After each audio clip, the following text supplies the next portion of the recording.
Donc je me présente, moi je m'appelle Benjamin Robouillat, et à côté de ça, je suis docteur en neurosciences cognitives, et donc pas vraiment sur l'apprentissage, mais sur des sujets connexes. Donc aujourd'hui, on va surtout parler de la théorie, des théories d'apprentissage, et surtout de perspectives des sciences cognitives, et qu'est-ce que ça peut nous apprendre sur l'enseignement de l'équilibre. Ça va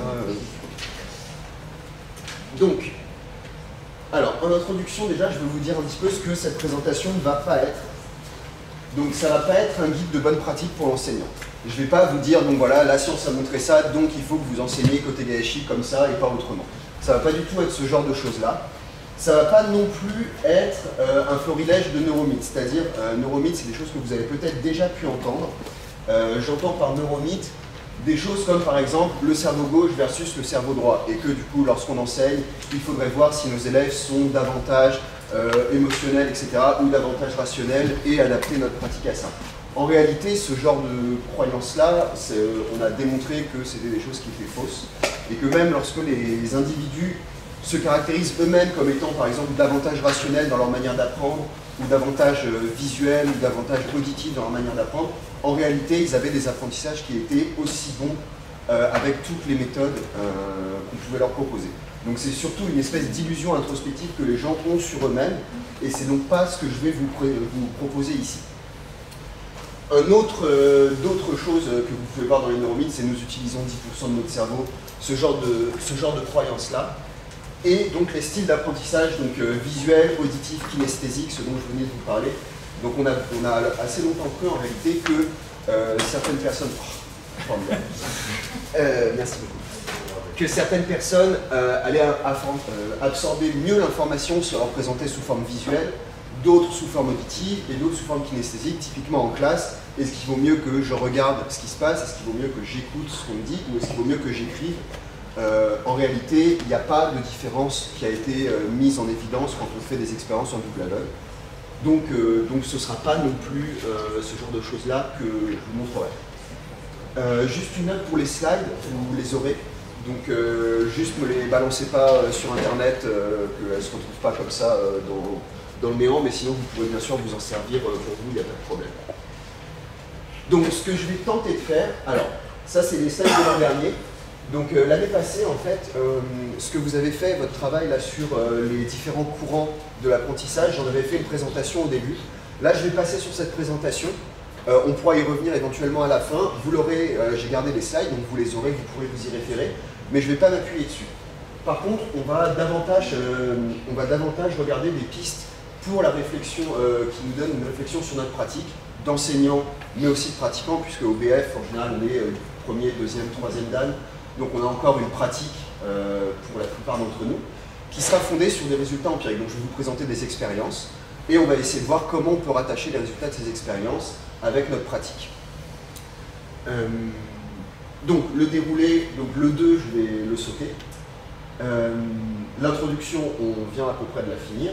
On va commencer par donc, une perspective psychocognitive, c'est-à-dire vraiment des expériences de psychologie cognitive, et voir comment est-ce qu'on peut les rattacher à notre pratique. Et une partie que j'ai rajoutée, c'est quelque chose de plus psychophysiologique, donc dans laquelle je vous parlerai d'anxiété, de motivation, d'activation générale du système, etc. Et puis on conclura. Donc à tout moment, n'hésitez pas à me poser des questions, à apporter une réflexion si vous voulez qu'on mette en perspective sur des pratiques que vous avez, etc. Donc voilà, c'est quelque chose d'interactif. Donc, je saute la partie perspective historique. Vous aurez... vous l'avez en slide. Voilà. Après, vous pourrez lire les slides sur la partie historique. Ouais. Et si vous avez des questions, des questions par rapport au travail que vous avez pu faire là pour aujourd'hui, vous pouvez, on pourra revenir dessus.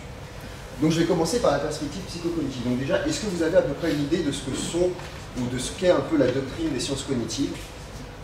Donc le principe, grosso modo, c'est d'essayer de regarder comment les comportements peuvent être expliqués par le traitement que le cerveau fait de l'information.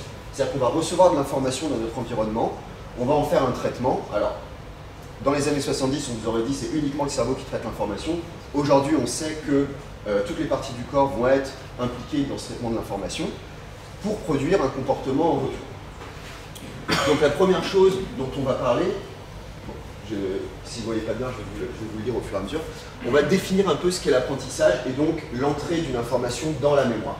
Donc ça se passe en 3 étapes majeures qui sont l'encodage, le stockage et la restitution. Donc l'encodage, grosso modo, c'est le fait qu'on a un stimulus qui arrive et on va avoir des organes sensoriels qui vont nous permettre de le coder, de transformer ce stimulus en une information qui va être interprétable. Ça va passer par la mémoire sensorielle qui est en fait une mémoire extrêmement rapide. La mémoire sensorielle, c'est par exemple on vous touche le bras. Si je vous demande 10 secondes après de me le localiser avec précision, vous n'allez pas pouvoir. Vous allez pouvoir pendant quelques secondes. Au bout de 10 secondes, vous serez plus capable d'avoir une localisation précise de ce qui vous est arrivé sensoriellement. Par contre, pour les choses auxquelles il faut que vous prêtiez attention, c'est de l'information qui va rentrer dans votre mémoire à court terme, qui est une mémoire qui dure 1, 2, 3 minutes maximum, et qui est grosso modo la mémoire dont vous vous servez quand vous avez besoin de copier un numéro de téléphone. Donc vous apprenez 06 32 nanana, vous les répétez à vous-même et vous allez pouvoir l'écrire quelque part. Et cette mémoire à court terme, si vous consolidez ce qu'il y a à l'intérieur, ça va devenir petit à petit une mémoire à long terme qui, elle, n'a pas de durée définie, il n'y a pas de date de péremption, à condition que les savoirs soient régulièrement rafraîchis. C'est-à-dire que quelque chose que vous apprenez, que vous consolidez, vous allez pouvoir vous en souvenir aussi longtemps que de temps en temps, vous allez le récupérer, le repasser en mémoire à court terme et le retraiter. Donc ça, vous vous en rendez bien compte dans l'apprentissage de notre discipline. Quand vous allez faire vos répétitions pour le passage de grade, le Ushiro et Ridori, vous l'aviez vu il y a 2 ans pour votre grade précédent. Et puis là, bon, il faut un petit peu se le remettre en tête. Vous vous en souvenez au bout d'un moment, mais pour l'avoir vraiment de manière très active, très accessible, il faut le réactiver de temps en temps. Donc à partir de là, sur ce schéma, on a plusieurs types d'apprentissage. Donc on a un apprentissage qui va être explicite, c'est-à-dire quand on vous dit explicitement le taisabaki, vous mettez la jambe arrière, vous faites un pas, vous pivotez et vous retirez la jambe avant. Vous avez des apprentissages qui vont être procéduraux, donc ça c'est des apprentissages, ils ne vont pas pouvoir être guidés de manière explicite par la parole. Par contre, c'est des apprentissages qui vont arriver au fur et à mesure des répétitions que vous allez faire d'un geste. Donc, je compléterai après. Et le contextuel, en fait, c'est de l'apprentissage procédural, mais qui n'a lieu que vous n'allez utiliser que dans un certain contexte. Donc, typiquement, c'est la façon dont vous allez marcher. Vous marchez dans la rue d'une certaine manière, vous arrivez sur un tatami, vous avez une autre marche, vous allez attaquer le sol avec l'avant du pied, etc. C'est des choses que vous seriez capable de faire tout le temps, mais en réalité, il y a un certain contexte qui active cette connaissance chez vous. Donc voilà, donc il faut aussi comprendre que quand on va enseigner un certain nombre de choses aux élèves, ils vont le mettre en place prioritairement dans la situation dans laquelle on leur a apprise. Et ça peut aussi être par exemple des choses qui vont davantage faire en juwaza qu'en pratique normale, entre guillemets, une pratique juste d'enseignement des techniques. Ensuite, donc pour toutes les expériences que je vais vous montrer, on va essayer de tester ce qu'on a appris. En général, les expériences sur l'apprentissage, c'est on apprend quelque chose à des participants et après on essaye de voir comment ils l'ont appris. Et on le teste de 3 manières différentes en fait. D'abord, on teste leur performance, c'est-à-dire je leur ai appris à faire un mouvement, est-ce qu'ils vont être doués à faire ce mouvement, est-ce qu'ils vont avoir un bon score. On va aussi tester s'ils s'en souviennent au bout d'un moment, c'est-à-dire qu'on va voir qu'en fait il y a certaines méthodes d'enseignement. On a de très bonnes performances tout de suite, quand on teste tout de suite. Par contre, vous leur demandez 20 minutes plus tard, 1 heure plus tard, 1 an plus tard, ils restent plus rien. Donc il faut aussi que l'apprentissage mène à une rétention qui soit bonne et qui soit durable sur le temps. Et la notion de transfert. Donc la notion de transfert, par exemple, nous, dans notre pratique, ça peut être avec les armes. Est-ce que quand on enseigne une heure d'armes, on a des choses qui vont être transférées après à la pratique en Taishiwaza ou l'inverse? Donc on a aussi, dans certaines expériences, on verra qu'on vérifiera si oui ou non ce qu'on a appris va pouvoir être transférable à d'autres compétences. Donc je vais juste faire un petit encart rapidement sur l'apprentissage implicite comparé à l'apprentissage explicite, parce que je pense que dans une pratique physique, dans une pratique sportive, entre guillemets, c'est quelque chose qui est important, dans une pratique corporelle, pardon. Donc l'apprentissage implicite, c'est quelque chose qui n'est pas intentionnel. C'est-à-dire que vous ne pouvez pas vous dire je vais augmenter mes réflexes, je vais le faire de manière volontaire. C'est quelque chose qui est sans mémoire de travail, c'est-à-dire que vous n'allez pas rentrer dans votre conscience les choses que vous apprenez. c'est simplement quelque chose que, au bout d'un moment, par exemple, au bout de 5 ans à faire des taï sabaki tous les jours, votre posture va commencer à changer, votre corps, entre guillemets, va commencer à apprendre à faire le taï sabaki d'une certaine manière. Et c'est quelque chose qui va être ancré de manière très forte. C'est-à-dire que si vous allez voir un autre enseignant et qui vous dit « Ah moi, le taï sabaki, je ne le fais pas de cette manière-là », vous aurez beaucoup plus de mal à le changer si c'est quelque chose qui est rentré de manière implicite en vous. Donc c'est aussi un apprentissage auquel on a moins facilement accès. C'est-à-dire qu'on va avoir moins facilement la possibilité de retourner sur ces apprentissages-là et de les modifier par la suite. Donc c'est pour ça que quand on répète un certain nombre de choses, certaines choses un grand nombre de fois, il faut aussi essayer d'être très carré quand on les montre, parce que si les élèves commencent à le faire beaucoup, ça va rentrer dans leur corps et ça va être très dur pour eux après d'aller le rechercher pour le modifier, si c'est rentré de manière incorrecte. Au contraire, l'apprentissage explicite, c'est un apprentissage qui va être intentionnel, qui va passer par la mémoire de travail et qui va pouvoir verbaliser. Donc en fait, en général, dans nos pratiques, on passe toujours d'abord par un apprentissage explicite, et au fur et à mesure de la répétition, un certain nombre de choses vont passer dans la mémoire implicite. Le fait est qu'en fait, il y a des différences théoriques, c'est-à-dire que l'apprentissage implicite, il est plus ancien évolutivement. C'est-à-dire qu'en réalité, on a des organismes vivants qui ont été capables d'apprentissage implicite depuis très longtemps. Et en fait, ce que ça va conduire, c'est qu'il va être plus résilient. C'est-à-dire que, comme je vous le disais, ça va être beaucoup plus dur de le déconstruire.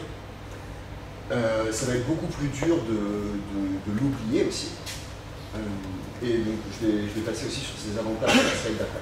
Simplement pour finir celle-ci, en réalité, quand on apprend, il n'y a jamais de dissociation entre les deux. En général, pour les plus débutants, vous allez commencer par quelque chose qui est extrêmement explicite au départ, puisque s'ils ne savent pas comment mettre la jambe droite devant la jambe gauche, de toute façon, il va falloir que vous leur apportiez l'information sous forme verbale ou sous forme de démonstration. Regarde comment je fais comme moi.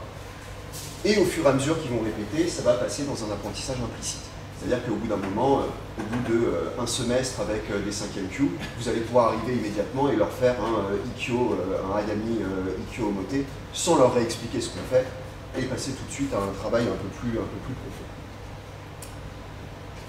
On a certains résultats qui nous montrent que l'apprentissage explicite, il est donc plus rapide. Si je veux apprendre le taï sabaki, par exemple, si je lui dis juste fais des mouvements et puis au bout d'un moment ce sera un taï sabaki, ça ne va pas marcher.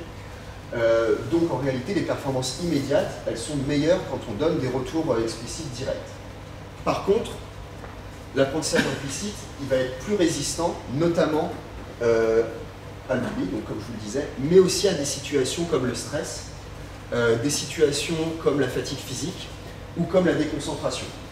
Du coup, on voit bien par exemple dans une situation comme un passage de grade, vous avez un certain nombre de choses que vous avez appris, que vous avez bachoté, même récemment, voilà, le Ushiroku Kishime, vous avez repris vos 5 techniques dessus.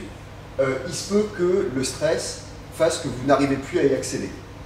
De même, vous étiez là, donc on est en février, voilà, tout le mois de novembre, décembre, vous étiez en train de réfléchir à comment vous devez mettre bien votre poids sur l'avant dans le Ikkyo. Vous allez arriver en février, avec le stress, en fait, c'est quelque chose où vous allez complètement passer à côté. Vous allez montrer ce qui a été déjà sédimenté un minimum, et ce sur quoi vous étiez en train de travailler de manière consciente, c'est peut-être pas quelque chose que vous allez encore être capable de faire avec le stress. Donc il faut aussi comprendre ça donc en tant que pratiquant, là j'en parle en tant que pratiquant, mais en tant qu'enseignant aussi, c'est quelque chose qu'il faut avoir à l'esprit.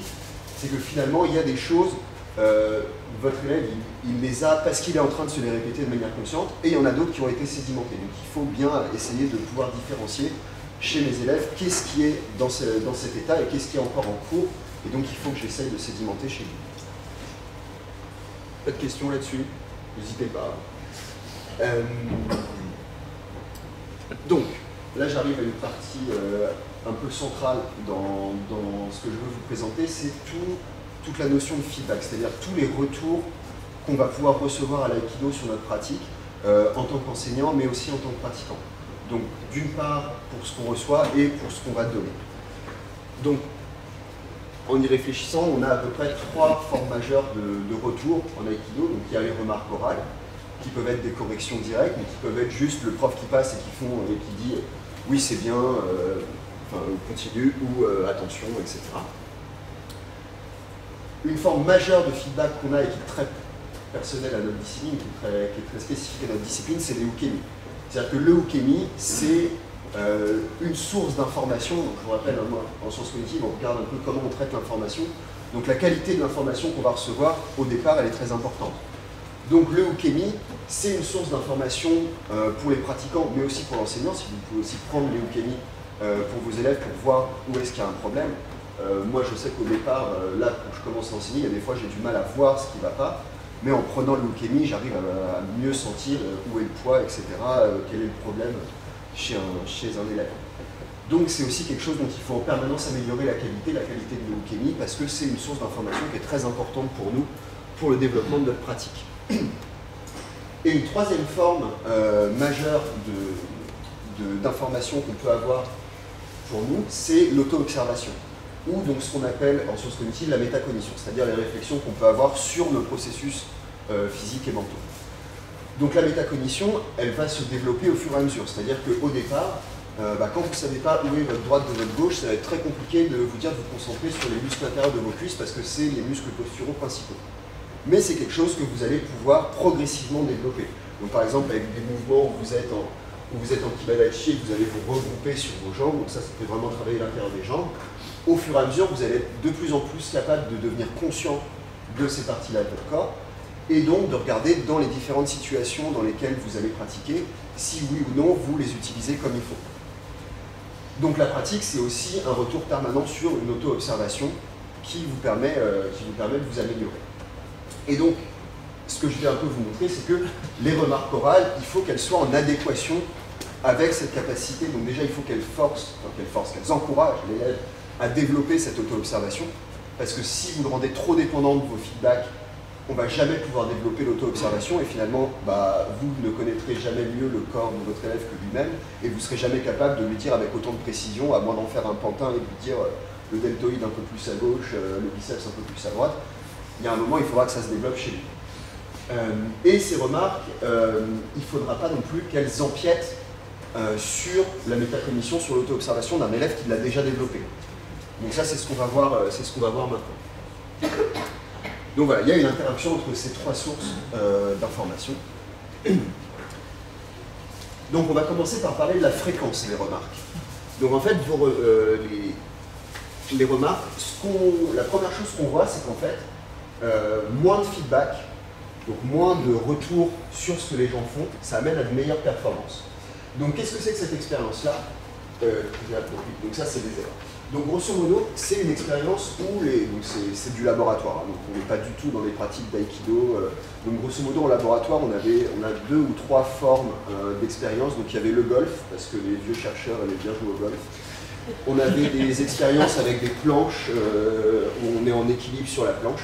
Donc ça, je vous en montrerai une plus tard. Ça, si je ne m'abuse, c'est une expérience de golf. À la fin, vous aurez toutes les références, vous pourrez aller revoir les papiers. Donc grosso modo, le principe, c'est que les gens font le mouvement, donc c'est vraiment du putting, et on compare entre eux, est-ce qu'on va leur dire à chaque fois qu'ils tapent ah là, il faudrait que tu montes un peu plus, etc. Ou est-ce qu'on leur dit seulement une fois sur 2. Et en fait, ce qu'on voit, parce qu'on voit très mal ici, c'est que quand on est à 50%, en réalité, on a un nombre d'erreurs qui diminue plus rapidement, et surtout, donc ça c'est là il y a marqué rétention. Surtout, on a une rétention à un mois qui est bien meilleure. Donc c'est-à-dire que le nombre d'erreurs reste plus bas, alors que quand on donne tout le temps de l'information, le nombre d'erreurs reste toujours légèrement supérieur.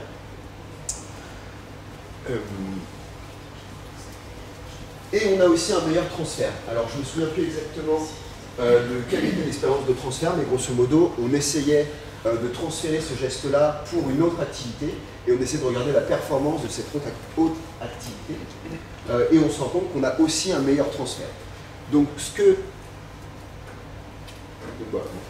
qu'on peut conclure en fait de ça, c'est déjà un petit peu ce que je vous disais tout à l'heure, c'est-à-dire que pendant qu'ils font cette tâche-là, donc c'était que des participants qui découvraient le golf, hein, on prend que des gens qui n'ont jamais rien fait, et en fait, dès les premières séances, on a déjà une autocorrection qui se met en place. Quand on donne trop de feedback, quand on en donne tout le temps, on ne laisse pas ce mécanisme d'autocorrection se mettre en place.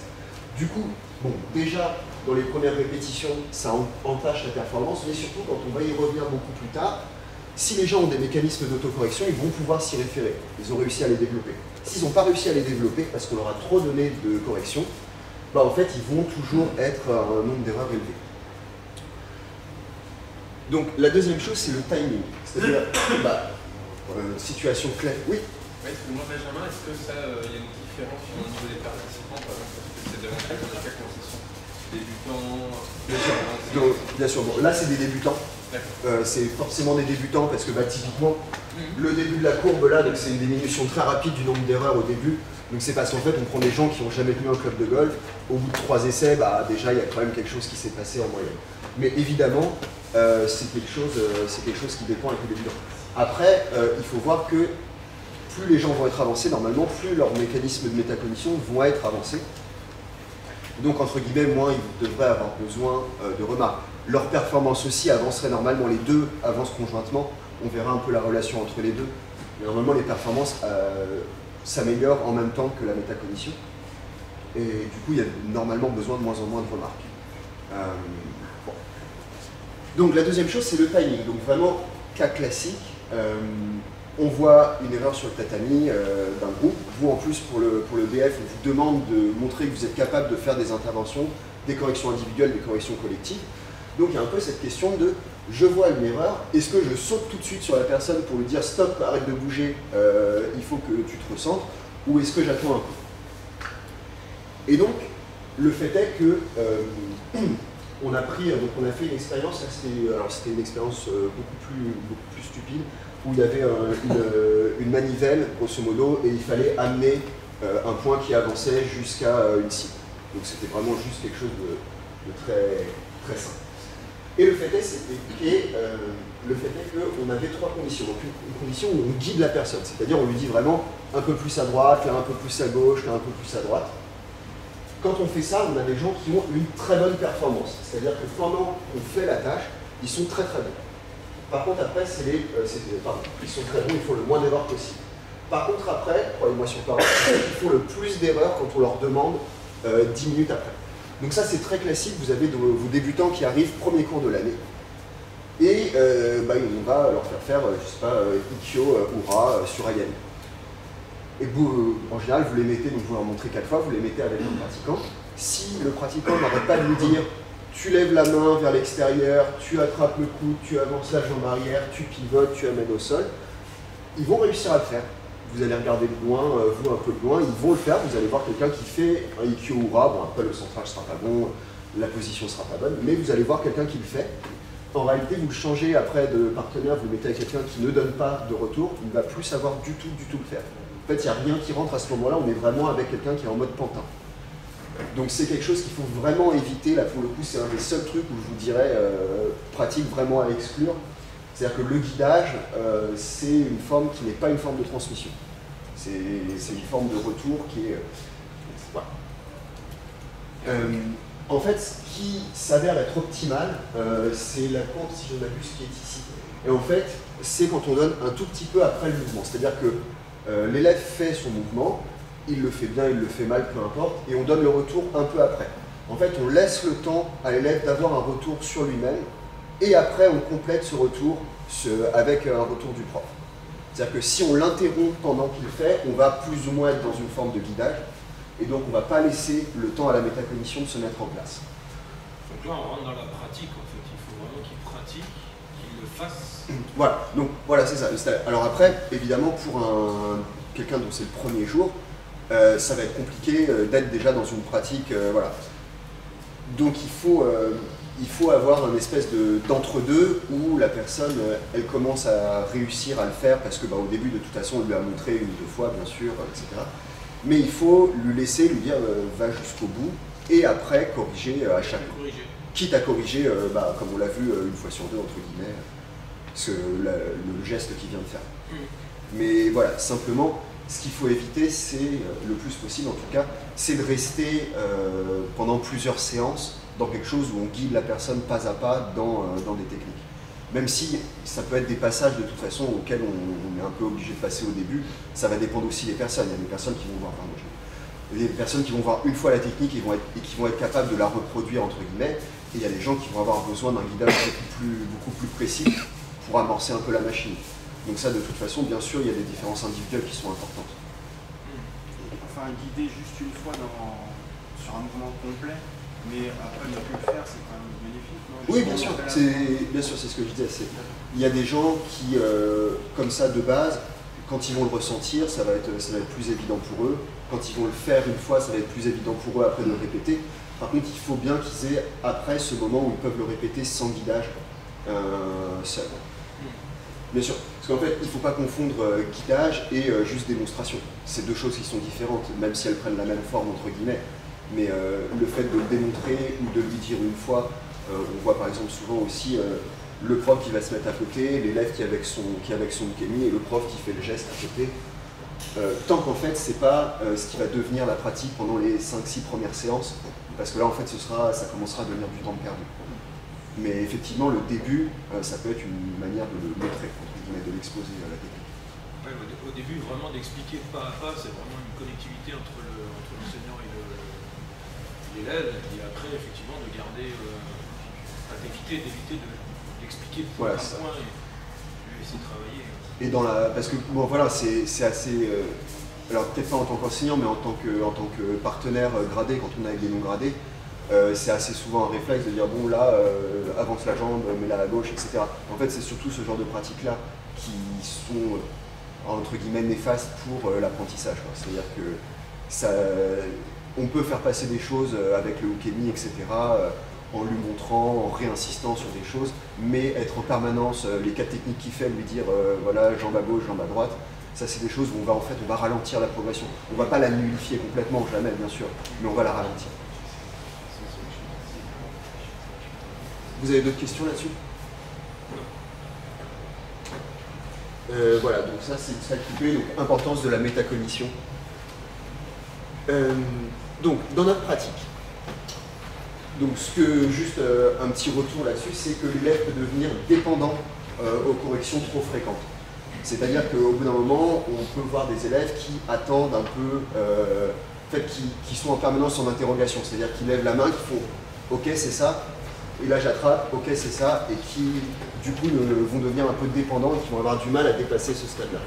Donc c'est compliqué parce qu'il y a des gens qui sont très demandants de ce genre de correction, donc il faut aussi envisager de comment on coupe progressivement, comment on la diminue, sans complètement anéantir la confiance que la personne a en elle et en ce qu'elle est en train de faire. Donc et donc voilà, développer le système d'autocorrection.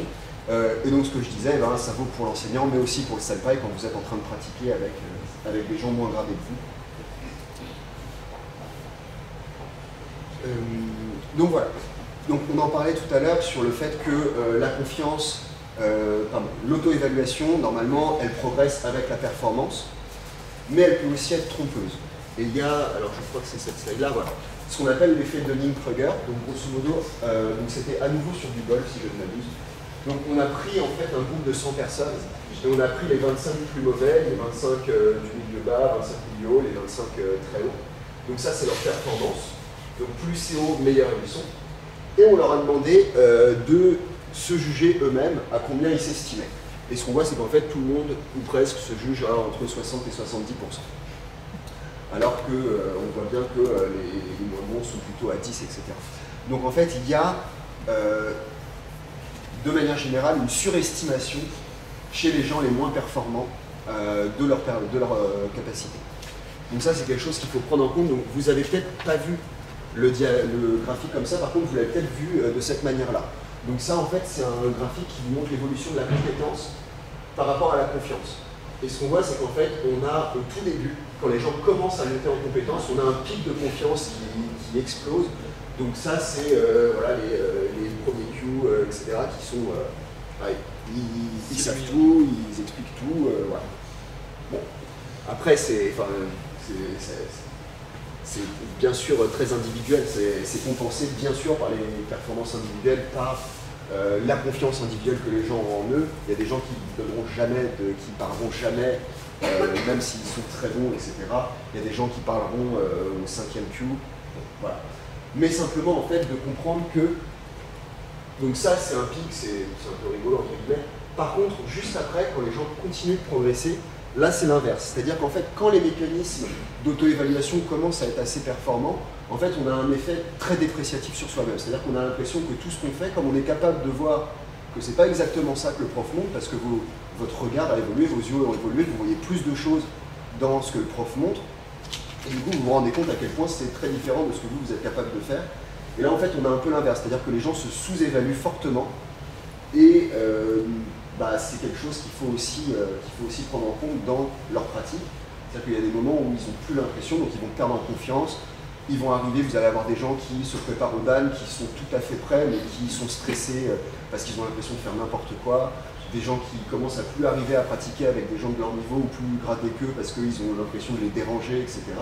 Donc voilà, c'est quelque chose que vous pouvez voir sur le tatami. Donc, on n'a pas de solution miracle pour ça, mais voilà, il faut comprendre que c'est un processus normal dans l'évolution de l'auto-évaluation, et ça montre aussi que les gens sont en train de développer cette capacité d'auto-évaluation. Donc quelque part, ça veut dire que vous avez un peu fait votre travail de savoir leur donner un regard sur eux-mêmes. Et normalement, ça passe au bout d'un moment, bien sûr, avec la pratique.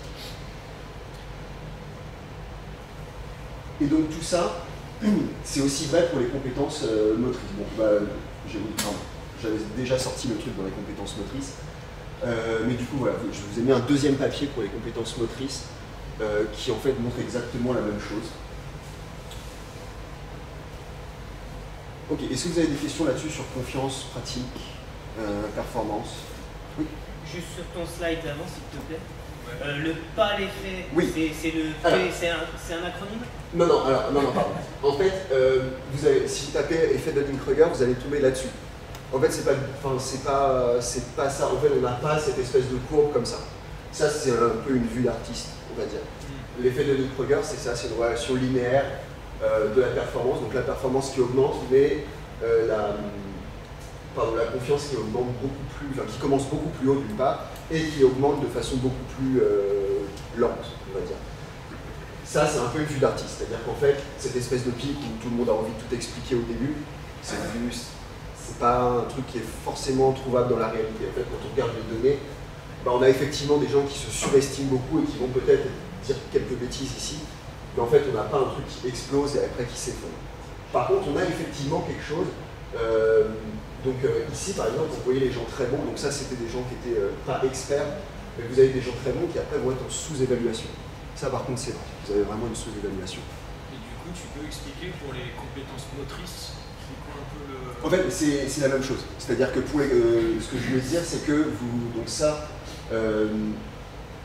c'est quand même le graphique. Ça, c'est un graphique qui est issu de ce papier-là. Donc en fait, l'effet Dunning-Kruger, à la base, il avait été évalué sur... je ne sais plus exactement quelle était l'expérience de base, mais c'était pas sur un truc moteur. C'était sur une expérience de connaissance ou quelque chose comme ça. C'était peut-être sur de la connaissance de vocabulaire ou quelque chose comme ça. Et en fait, ça a été transféré après à des activités physiques, pour voir si la confiance qu'on a dans nos activités physiques évolue de la même manière que la confiance qu'on a dans du savoir théorique. D'accord, donc oui, c'est la même chose. Mais voilà, c'est simplement pour dire que la relation entre la confiance et la performance, elle marche de la même manière, que ce soit pour du théorique ou du corporel. Donc je vais passer à l'attention. Donc l'attention, c'est un peu le truc qui a été le plus étudié en sciences cognitives et sur lequel on est le moins d'accord sur la définition, parce que tout le monde a un peu une compréhension intime de ce qu'est l'attention. Et donc pour en poser des définitions un peu claires, c'est assez compliqué. Donc je vais commencer par quelques éléments sur l'attention dans la pratique physique. Donc l'attention, ça peut être modulé, donc c'est vraiment le fait de porter son attention sur certaines choses, et en fait c'est ce qui va faire que vous allez traiter une source d'information plus qu'une autre. C'est-à-dire que vous avez, par exemple, vous êtes en train de pratiquer avec votre partenaire, vous pouvez porter attention aux kémies qu'il vous donne et porter votre attention sur la façon dont vous le faites bouger, mais vous pouvez aussi plus porter votre attention sur vos retours sensoriels et plus porter votre attention sur est-ce que vous vous sentez bien sur vos jambes, etc. Il faut savoir que l'attention, elle est assez peu divisible. C'est-à-dire que tout ce qu'on fait en attention partagée, dire qu'on peut faire deux choses à la fois, en réalité, l'attention passe de l'une à l'autre. Mais vous n'êtes pas capable de diviser franchement votre attention, ou du moins pas avec des performances égales à ce que vous feriez si vous étiez concentré sur une seule chose. Et ça, c'est de plus en plus vrai avec l'âge. C'est-à-dire qu'en réalité, plus on vieillit et moins on peut passer d'une chose à l'autre. C'est-à-dire qu'à 20 ans, on est capable de faire illusion, entre guillemets, et l'attention passe d'une tâche à l'autre très facilement et on arrive à maintenir des performances. À 30, c'est déjà beaucoup moins vrai et ça continue de s'effondrer progressivement. Donc la première chose, c'est que l'attention, elle peut être modulée... Non mais... Qu'est-ce que t'as dit là? C'était pas attentive. Donc, Écrire et écouter. non mais voilà, à plus forte raison dans notre discipline. Donc grosso modo, l'attention, elle peut être modulée de façon intrinsèque ou extrinsèque. Ce que ça veut dire, c'est que soit vous décidez de ce sur quoi vous vous concentrez, mais si vous avez par exemple une deuxième attaque du hockey ou quelque chose comme ça, de toute façon, ça va attirer votre attention. Donc même si j'y vais en me disant, bah, par exemple, je sais pas, on travaille sur une entrée de Shomenuchi, et le prof a dit que l'important c'est de se concentrer sur le fait de rester sous l'attaque pendant qu'on va entrer la jambe arrière. Si l'attaque me surprend, si elle est plus rapide que prévu, etc., de toute façon, bah, vous allez voir que la structure de l'élève ou votre structure, elle va complètement changer, etc. Vous n'allez pas forcément être capable de rester sur ce sur quoi vous portez votre attention en premier parce qu'il y a eu quelque chose qui l'a attiré de manière extrinsèque. Donc ça, c'est un premier élément. Donc, même chose, c'est porté donc, sur le milieu interne ou externe. Alors, de la même manière, c'est porté sur le milieu interne, c'est-à-dire sur moi, ma corporalité, mon centre, etc. Ou sur mon partenaire, les autres partenaires qu'il y a autour dans un randori, par exemple. Ça peut être attiré sur le milieu interne ou externe de manière intrinsèque ou extrinsèque. Grosso modo, je peux me dire, moi, je porte attention à ce que mon hook est fait, donc ça veut dire que de manière intrinsèque, je porte attention au milieu extérieur, ou le contraire, c'est-à-dire je peux être attiré, par exemple, si mon partenaire réussit à me mettre un coup, bah, je vais fortement être attiré sur le milieu intérieur, mais à cause d'un élément qui était extérieur. Et alors, donc ça c'est une photo d'une pause au tennis. Donc c'est la pause, donc on fume une petite cloche, normal. Et en fait, c'est une expérience qui a été faite par en fait, des chercheuses qui s'intéressaient à l'attention en sport. Et en fait, elles disaient que à la pause au tennis, quand vous changez de côté, si vous dites à votre partenaire « Ah bah en ce moment, moi, mon revers, j'ai l'impression d'avoir un peu le poignet qui remonte », vous observez une diminution des performances chez votre partenaire après. Tout simplement parce qu'en fait, si on prête attention à ces seuls mouvements, on va diminuer les performances. Alors, c'est ce que va dire l'expérience. Hein. En brut, après, on discutera des implications pour nous, notre pratique, parce qu'en fait, c'est pas aussi simple que ça dans une pratique. Là, tu parles quand tu dis partenaire, tu parles de gens qui jouent au double ou je crois avoir non, c'est en fait, c'est quand on. Ton adversaire. C'est mon adversaire. Et nous avons des partenaires à l'aïkido, donc l'expérience qu'ils avaient faite. Oui, voilà, c'est ça. Donc, grosso modo, vous n'avez pas pu le faire au tennis parce que c'est pas quelque chose d'assez contrôlé. C'est l'expérience dont je vous parlais tout à l'heure, où on se met sur une planche qu'on va mettre sur une espèce de tonneau. Et le but, c'est de rester en équilibre. Donc, un peu comme si on essayait d'être en équilibre sur un snowboard. Et on demandait au sujet ou bien de porter attention à leur équilibre, donc vraiment ils se concentrent sur eux, sur leur centre, ou bien de porter attention au mouvement, donc il y avait une espèce de ligne droite au bout de la salle, et de porter attention à leur mouvement. Et en fait, ce qu'on voit, c'est que s'ils se concentrent sur les informations internes, l'amplitude des mouvements est beaucoup plus faible. Donc le but, c'était qu'ils arrivent à faire des grands balanciers sans tomber. Et en fait, quand ils se concentraient sur les mouvements, sur des informations internes, ils arrivaient beaucoup moins à gagner en amplitude, et ça restait la même chose quand on revenait au troisième jour.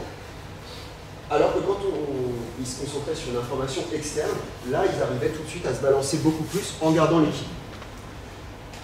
Donc, en fait, le fait que la rétention soit aussi atteinte, ça montre que prêter trop attention à ces informations internes, ça nuit aussi à l'apprentissage dans une certaine mesure.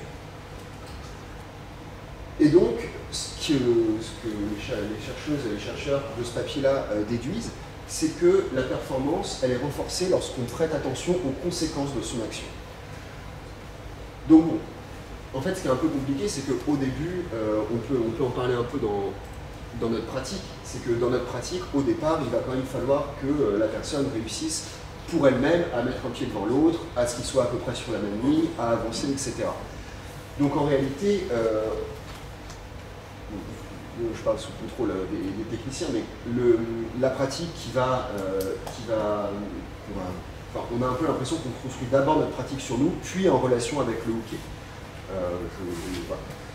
Je parle sous contrôle de monsieur. Du coup, là, ça nous dirait un petit peu que finalement, l'apprentissage, il est un peu empêché au départ par le fait qu'il va falloir prêter plus attention à ce que nous, on fait qu'aux conséquences de notre action. Donc c'est là aussi que, qu'est-ce que c'est le rôle du hooké quand on est avec un partenaire qui est moins gradé? C'est-à-dire que, est-ce que je vais être en train de bloquer, lui dire « Ah bah non, là, c'est pas bon, le Ikkyo, t'arrives pas à me débalancer », ou est-ce que je vais lui donner quelque chose qui n'est pas forcément exactement ce que je sens au début, mais qui va lui montrer que voilà, je me mets dans une bonne position, et c'est à peu près un mouvement qui devrait m'amener dans cette position-là, auquel il doit converger. Donc ça peut être une piste de réflexion. Est-ce que mon ukemi, finalement, il est uniquement pour lui donner le retour pile sur ce qu'il fait, ou est-ce qu'il peut aussi le guider un petit peu au départ dans le but à atteindre? C'est ce que tu disais tout à l'heure, il vaut mieux le démontrer ou le montrer plutôt que de l'expliquer pas à pas. Ouais. Ça rejoint, là en fait, là ce que j'apporte, ce que je rajoute, c'est... oui, t'as raison. Mais ce que je rajoute, c'est un petit peu de... comme le débutant, par exemple, déjà il va avoir assez peu de capacité de prendre de l'information sur lui-même. Parce que s'il n'a pas eu de pratique corporelle avant, bien sûr, si après vous avez des débutants qui ont 20 ans de danse classique, ils savent où est leur corps, ils savent où est tout ça. Mais sinon, il va avoir du mal à prendre de l'information sur sa corporalité. Donc, il faut qu'il ait des indices sur ce qu'il est en train de faire. Et typiquement, faire un bon ukemi qui va lui dire, bah voilà, hop, tac, tac, tac, voilà, je suis bien placé. Un peu comme le ukemi de celui qui l'a reçu au centre. Ça va lui permettre de se dire, ah ben voilà, moi je suis là, donc s'il a réagi à peu près comme ça, c'est que je devrais être à peu près là, et il peut se corriger un peu comme ça pour arriver dans une position adéquate.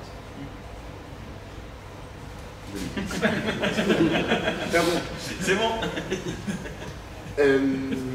Non, mais c'est ce qui se passe en vrai.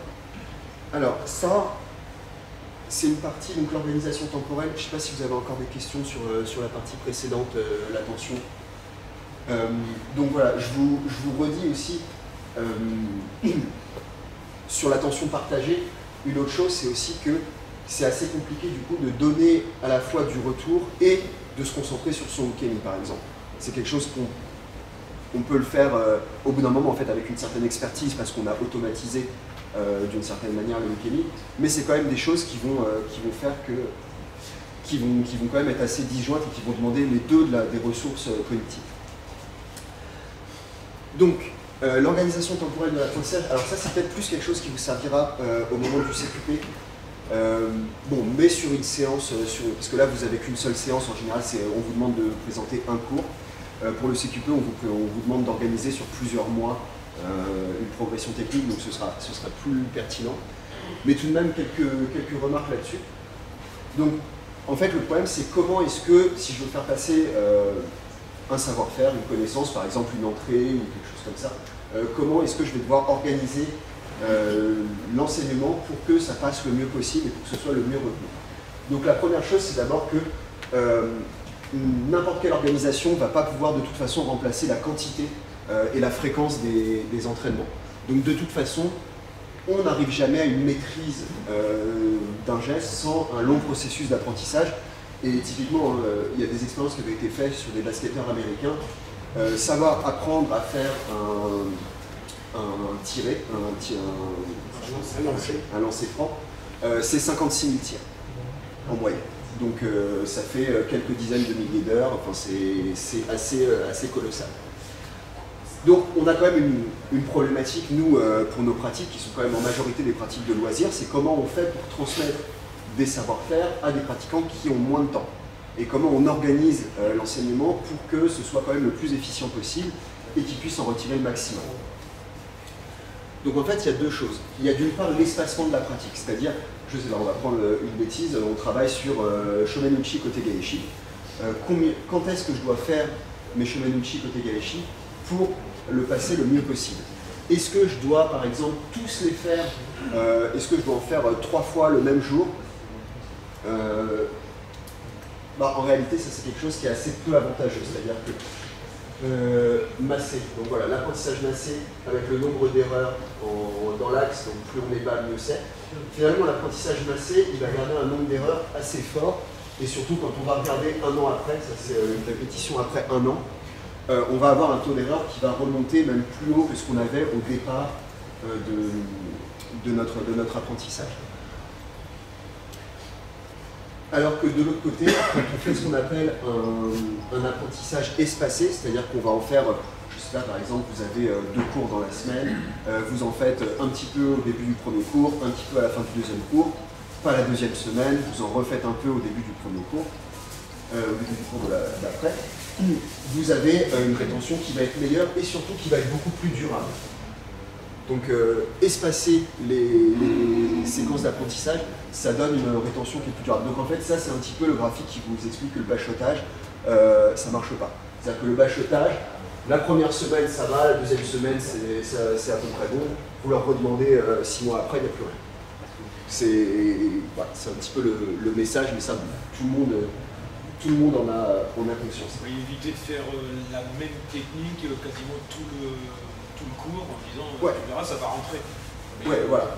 Et puis surtout, voilà, se dire c'est la semaine avant les examens, je vais faire tous mes Kubishime, mes Ridori, mes machins. Effectivement, ils vont rester jusqu'à la semaine d'après à l'examen, mais ils vont disparaître. Et ils vont disparaître d'autant plus que les mouvements seront plus complexes. C'est-à-dire que plus le mouvement est complexe, plus il est intéressant d'entre guillemets le laisser sédimenter un peu entre chaque séance pour le réactiver à chaque fois. Alors la deuxième chose, c'est l'organisation de la pratique. Donc ça, c'est en fait, est-ce qu'il vaut mieux apprendre en bloc ou avoir un apprentissage qui soit bon, ici en général c'est randomisé parce que ces expériences-là, c'est des expériences qui ont été faites sur des étudiants en médecine, donc juste on leur apprend un cours de biologie et on leur demande de répéter est-ce que si vous lisez 4 fois la même liste, ou si vous lisez une liste d'abord, une autre liste après, et à nouveau cette liste-là, ça va mieux marcher. Ça marche de la même manière sur les apprentissages moteurs. Grosso modo, si on donne un apprentissage en bloc, c'est-à-dire si on fait un bloc de côté Gaeshi par exemple, si on le fait sur 3 saisies différentes par exemple, on va avoir tout de suite des meilleures performances à court terme. C'est-à-dire que le jour même, vous allez avoir des meilleures performances. Que si vous lui dites des meilleures performances, mais ça va durer moins longtemps. Ça va y avoir une moins bonne rétention à long terme. Par contre, si vous faites un apprentissage randomisé, donc un peu ce que je vous disais tout à l'heure, c'est-à-dire que non seulement vous espacez, mais aussi sur les 3-4 techniques que vous devez apprendre, vous ne les faites pas toujours dans le même ordre, vous allez les intervertir, etc. Vous allez avoir quelque chose qui va vous donner des moins bonnes performances au début, c'est-à-dire que au début, les gens ils vont avoir 3 techniques à maintenir en même temps, donc ils vont avoir des performances un peu moins bonnes sur les 3. Par contre, à long terme, ils vont avoir une meilleure rétention globale.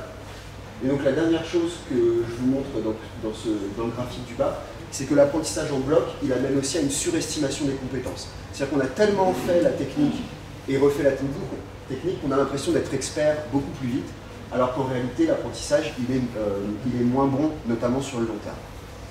La différence avec l'apprentissage en masse, c'est quoi? Ce serait une technique qu'on fait tout le temps, et en bloc, c'est plein de techniques, mais...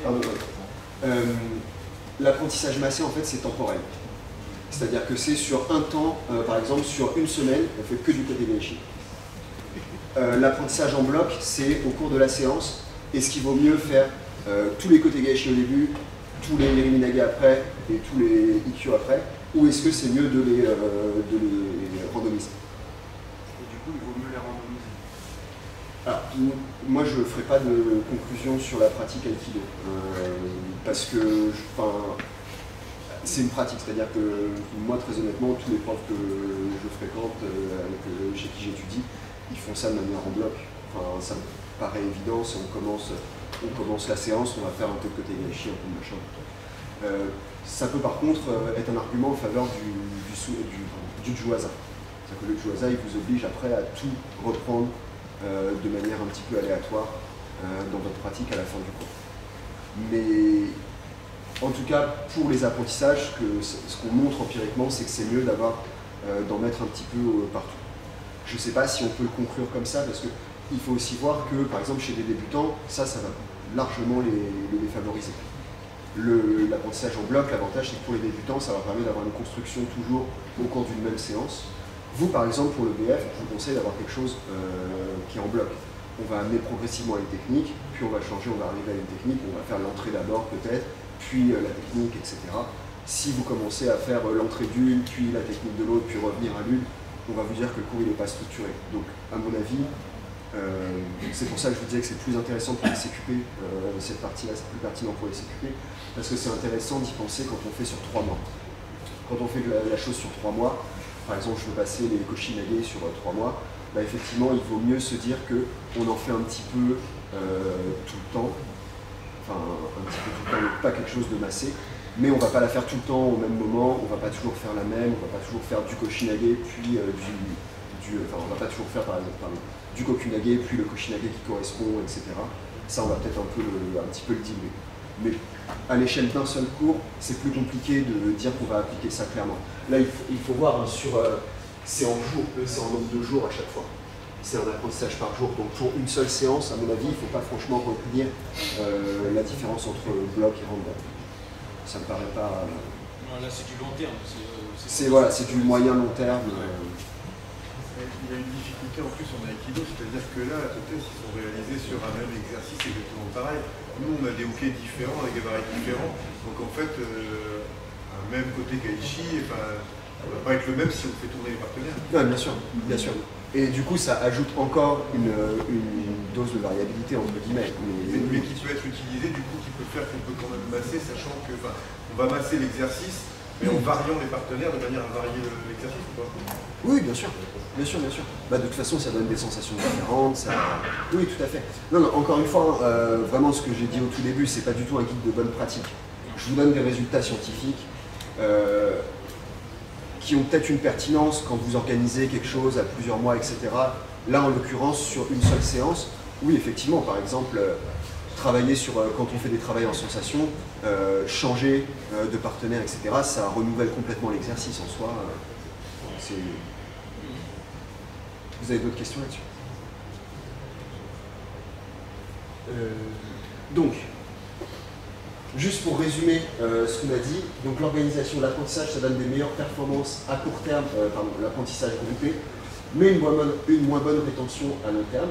Et donc l'apprentissage en bloc, elle amène à une surestimation des compétences, alors que de l'autre côté, pour ce qui est l'espacement temporel, la pratique massée, elle est assez peu avantageuse. Et la rétention est moins bien et moins bonne sur le temps. Ouais, je vais passer au transfert d'apprentissage. Donc, grosso modo, le premier transfert dont il faut vous parler. Attendez, je regarde juste un truc. Comme vous voulez. Vous voulez faire une pause maintenant ou je finis ça et on fait la pause après, peut-être avant la 4e partie? Ouais, on finit.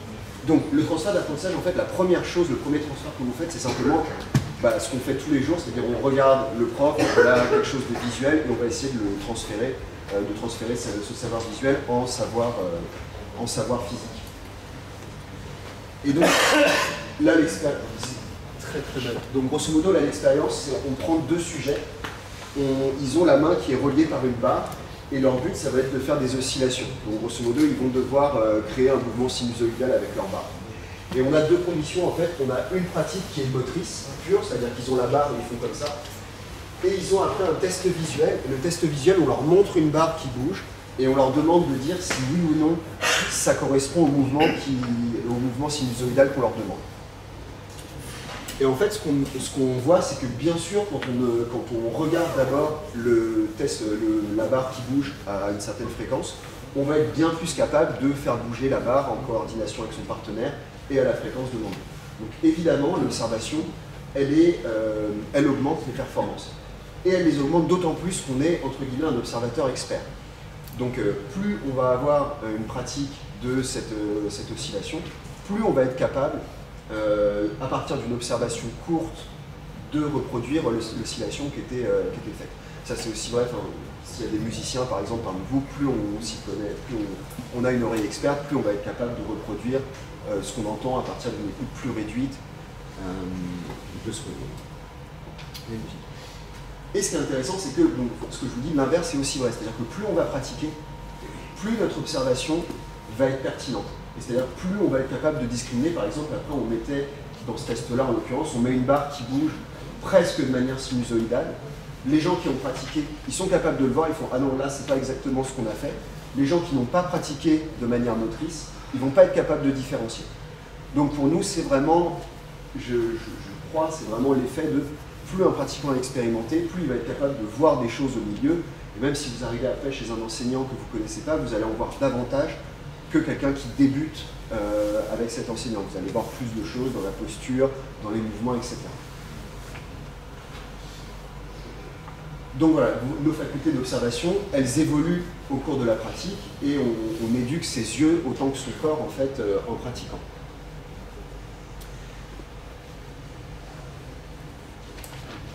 Donc ensuite, on a aussi bien sûr un transfert entre les actions. Donc c'est-à-dire qu'une action qu'on va apprendre, elle va aussi être transférable. Et ce qui est très important, c'est le fait de faire des erreurs. Donc ce qu'on disait tout à l'heure, bien sûr, avec notre capacité d'auto-observation, plus on va faire, enfin pas plus on va faire, mais le fait qu'on fasse des erreurs et qu'on les corrige surtout, c'est-à-dire qu'on ait le fait de les corriger, va nous permettre en fait de rendre le savoir moteur qu'on a, enfin, le savoir corporel qu'on a plus plastique et donc plus transférable à d'autres apprentissages.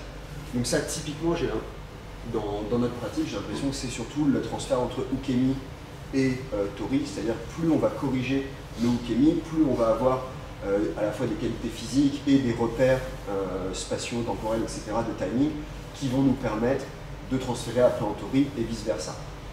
C'est aussi le cas dans notre pratique, dans les transferts entre les armes et la pratique en tachidori.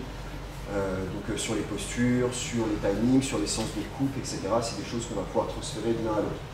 Mais c'est possible, en fait, cette possibilité de transfert, elle est d'autant plus importante que votre métacognition, c'est-à-dire que votre capacité de retour sur vous-même va être développée. Je ne vous sors pas, là pour le coup, j'ai pas montré les expériences. Mais voilà.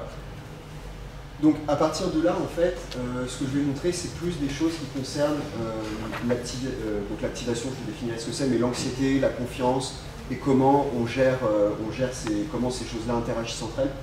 On peut prendre un café peut-être maintenant. Voilà. Et puis on reprend après. Bon, il reste plus grand chose. La deuxième partie est un peu moins longue, on va dire. Donc là, je vais partir sur une perspective qui est plus physiologique. Donc je vais essayer d'articuler à la fois ce qui est l'activité, l'anxiété, vous allez voir que c'est des choses qui sont très liées, et après la motivation et comment est-ce qu'on répartit les objectifs pour essayer de maintenir une motivation. Donc je vais vous présenter beaucoup moins, voire plus du tout l'expérience, plutôt être des définitions, de la discussion avec vous. Donc simplement pour vous décrire ce que c'est l'activité générale, c'est des définitions de psychologie du sport. Donc en fait l'activité générale, c'est un degré d'activation générale de l'organisme. Donc ça peut être mesuré de différentes manières, on va voir après. Donc grosso modo, c'est selon un continuum, donc le moins activé possible, c'est le sommeil. Puis après, on a une forme de veille, c'est mode pas endormi, mais soit presque, soit c'était il n'y a pas longtemps. Puis on passe à une veille attentive, donc ça c'est un petit peu... pardon. Non, j'ai pas mis l'état où vous étiez juste réveillé. Donc la veille, c'est plutôt votre état un peu normal. Vous êtes là, vous n'êtes pas très attentif à quelque chose en particulier, mais vous n'êtes pas spécialement non plus endormi, vous n'êtes pas non plus spécialement stressé. Après, vous avez la veille attentive, c'est un moment où vous êtes en train de vous concentrer sur quelque chose, où vous avez vraiment votre esprit qui est focalisé. Et quand on continue d'augmenter l'activation générale, on arrive plutôt à des phénomènes de stress. Donc là, c'est des phénomènes d'anxiété, des phénomènes qu'on va définir un peu après. Donc c'est une dimension qui est intensive, c'est-à-dire c'est une grandeur qu'on peut augmenter, on peut mesurer, voilà, c'est une grandeur intensive, qui est énergétique et qui décrit le comportement. Et le but de l'activation, c'est de préparer une réponse planifiée. C'est-à-dire que si on voit qu'il y a quelque chose qui se passe de dangereux, par exemple, là on va passer tout de suite à une activité qui est soit de la veille attentive, soit directement à du stress pour augmenter les facultés de l'organisme. Donc typiquement c'est le rythme cardiaque qui augmente, c'est la sudation qui commence, c'est on se prépare à avoir une réponse. Donc voilà, donc les mesures classiques, ça va être soit la conduction thermique. Donc la conduction thermique, grosso modo, c'est on mesure la quantité d'électricité qu'on peut faire passer à travers la peau. Et en fait, c'est juste une mesure de la sudation et donc du stress. Donc c'est quelque chose qui est très fréquent au laboratoire. La fréquence cardiaque et directement la sudation aussi, qui nous donne un résultat un petit peu différent. Donc, maintenant, cette activation, elle va influencer sur notre performance. Donc, en fait, nos élèves et nous-mêmes, quand on pratique, si on reste à un niveau qui est proche du sommeil, par exemple, forcément, les performances qu'on va obtenir vont être moins bonnes, à la fois en apprentissage et simplement ce qu'on leur demande physiquement. En fait, la performance et l'activation, elles ont ce qu'on appelle une relation à optimum. C'est-à-dire que trop bas, c'est pas bon, mais trop haut, c'est pas bon non plus. Donc il y a pour chaque personne un niveau optimal, c'est-à-dire que s'ils sont trop bas, on va être dans quelque chose de type ennui, de type apathie. S'ils sont trop hauts, le stress va faire qu'on va dépasser un niveau tolérable de stress et on va arriver à des choses anxieuses, des gens qui vont se recroqueviller, etc. Et donc le but, ça va être de maintenir l'activité au niveau optimal. Et cette relation-là, avec l'activation, c'est la même pour le plaisir. Par contre, ce n'est pas forcément le même niveau optimal. Ce que je veux dire, c'est que vous pouvez, par exemple, prendre beaucoup de plaisir en pratiquant à un niveau très élevé, en étant très actif, mais ce n'est pas forcément là où vous allez faire vos techniques les mieux. Ce n'est pas forcément là que vous allez pouvoir être le plus endurant, ce n'est pas forcément là que vous allez avoir les meilleurs angles de sortie, la technique la plus carrée, etc. Pareil, il y a des gens, ça va être un peu le contraire. Ils vont prendre beaucoup plus de plaisir à avoir une pratique un peu douce, un peu tranquille, mais ce n'est pas non plus là qu'ils vont arriver à avoir des entrées les plus percutantes, les entrées les plus profondes, etc., la technique la plus incisive et la meilleure dont ils sont capables. Donc il faut en permanence gérer le fait que, ce que nous, enfin, en tant que pratiquants aussi, mais aussi en tant qu'enseignants, maintenir l'élève uniquement dans le niveau d'activité qui est celui qui lui procure le plus de plaisir, ça ne va pas forcément être là qui va être le plus réceptif et le plus performant. Parce qu'il y a aussi le fait que être, par exemple, quelqu'un qui aime pratiquer un peu doucement, en fait, c'est peut-être en étant un peu suractivé qui va pouvoir ingurgiter plus d'informations. Donc c'est aussi quelque chose avec lequel il faut jouer. Et bien sûr, il y a beaucoup de différences individuelles. Ça, là, la courbe, je vous la montre, il n'y a pas d'échelle. Donc chaque personne, ça va être très différent. Donc voilà, donc, charge à chacun de voir pour chaque élève comment ça marche. Il doit avoir un rythme progressif. Oui. Voilà. De trouver que chacun trouve son compte, trouve sa pratique à un moment donné. Et puis de ne pas laisser, en fait, d'avoir différentes phases dans la pratique, c'est-à-dire d'avoir des moments calmes, des moments un peu plus dynamiques, pour que chacun parcourt un peu toutes les phases de son optimum. Ouais. Donc ça, ce tableau, c'est pour la performance du résultat. Ouais. Alors, mais c'est pas forcément pour l'apprentissage. C'est pas forcément pour l'apprentissage, mais c'est très lié. C'est-à-dire que de toute façon, avoir une meilleure performance quand on apprend quelque chose, ça va faire que ce savoir-là va rentrer mieux. Ça va faire qu'aussi l'autocorrection qu'on s'applique, elle va être sur un résultat qui est meilleur, donc elle va devenir plus précise. Donc de toute façon, les deux vont être liés. Parce que si je continue sur ce raisonnement-là, donc effectivement quelqu'un à 100 bails par exemple, va descendre à mon niveau, va me chercher à mon niveau, c'est là à mon niveau où on va travailler, et après si je tire vers le haut, comme on dit, il va soit accélérer, soit... Tout à fait. Donc là, on va rentrer plus dans le stress à ce moment-là. Alors, bien sûr, en fait, le truc, c'est que le stress, là, il faut le prendre comme une variable physiologique. C'est-à-dire qu'on n'a pas une connotation négative dans le stress, là, on est dans une réponse physiologique. Vous allez voir, après, je vais parler d'anxiété, là, on sera dans quelque chose qui sera plus connoté négativement et d'inconfort. Par contre, en fait, faire monter le stress parce que vous allez avoir un coail, vous allez un petit peu le secouer, ça va aussi lui permettre une progression. C'est un stress positif. Voilà, c'est là. Donc c'est ça. Ça va lui permettre une progression dans certains aspects, donc travailler plus fond, travailler, voilà, avoir des attaques un peu plus appuyées, avoir un hockey qui bouge un peu moins, ça va faire travailler certaines choses. Donc le stress, il va servir à travailler certaines choses.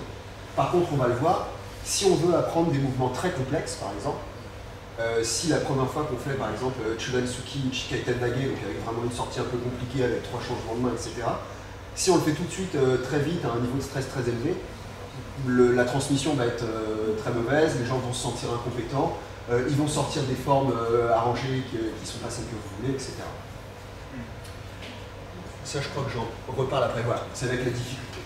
Donc, comment est-ce qu'on a une forme de régulation de cette activation? Donc, l'activation optimale pour une tâche complexe, ça va être assez bas. L'activation optimale pour la performance. Donc, pour une tâche complexe, ce sera assez bas. Par contre, pour une tâche plus globale, c'est-à-dire quelque chose où on va demander des qualités de force, d'endurance, etc., il vaudra mieux que les élèves soient dans une activation un peu haute. C'est-à-dire que si, je ne sais pas, on travaille sur savoir réceptionner une attaque sur Yoko Benucci, si on reste très lent, on va apprendre des choses de placement, etc. Au bout d'un moment, il peut aussi être bon de commencer à dynamiser un petit peu la pratique pour que, justement, on place les élèves à un niveau d'activation un peu supérieur.